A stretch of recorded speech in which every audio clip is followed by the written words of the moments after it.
Hey, I don't know if I should be making a video right now.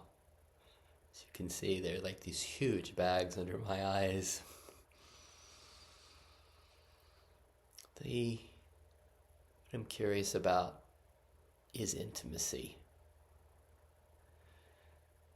As we talk about what is the path of healing in our system, and for those of us who have remnants of trauma in our system, how do we heal that?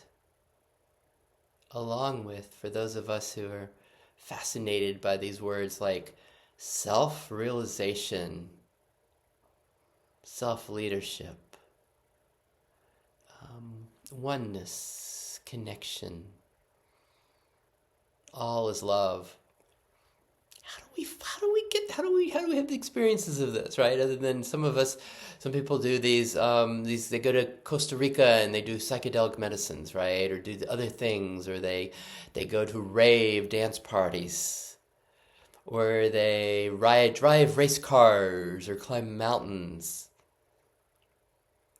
But how can we find that here now? That sense of that aliveness, that connectedness.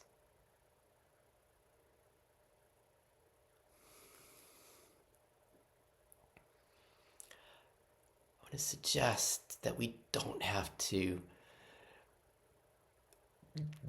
be Arthur. Remember that great movie with Dudley Moore? And get in the race car and go 200 miles an hour around the racetrack, or be Tom Cruise jumping off a mountaintop, or jumping out of a plane like my little sister does. That this aliveness, that it's here, and that perhaps intimacy is a window to it. Like, what you talking about, Willis? What are you talking about here? Like, notice what's here now. As you hear me talking about this, is there a skeptic that comes up? It's like, what's he talking about? Or, gosh, he really should have slept more than 2 hours last night before he made a video. Maybe a critic or a playful part. Notice what comes up in you. Or, do I really want to spend another minute watching Sid speak? What are the narrative voices that arise in you? And then, could it be as simple as, how intimate can you be with what arises inside of you? With these voices that arise?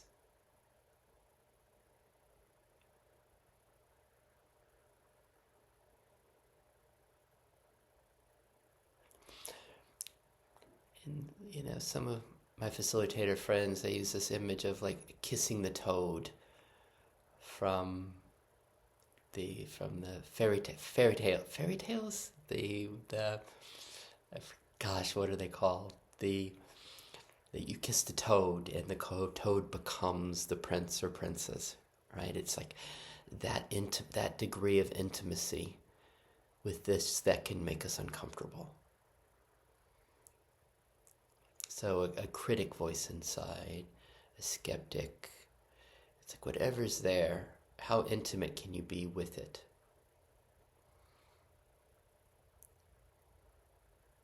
Can you even find an aliveness in that? Maybe there's a little bit of fear, a little aversion, resistance as we sit in that. What's that like? As it is included. And then, well, this is very strange, right? But it's like as we get closer to these aspects that arise, that's when that's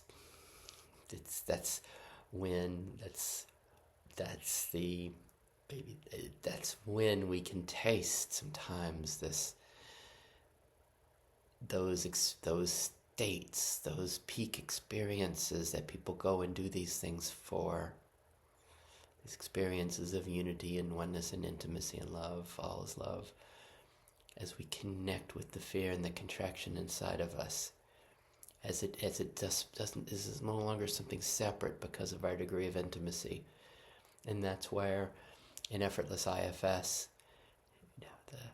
the heart of it are our 10 tipping points. And that's why this is the 8th tipping point, which is intimacy. As we become aware of how intimate can I be with what's arising inside of me. It sounds so simple, doesn't it? How intimate can we be with what's arising? It becomes really so rich. At the first level, we're being with our protective system, the sense of no, this that protects our vulnerability. And then in time, when there's more trust, we're able to actually be intimate with the vulnerability itself. In IFS, sometimes we label these as our exiles, this that has been exiled and pushed down. It's kind of unacceptable, this that we want to push away or hide, or we're this system we weren't able to be with and welcome. But then as we're able to start being intimate with that, we're not having to avoid it any longer. Then it's like we're going into the heart of fear within our own systems.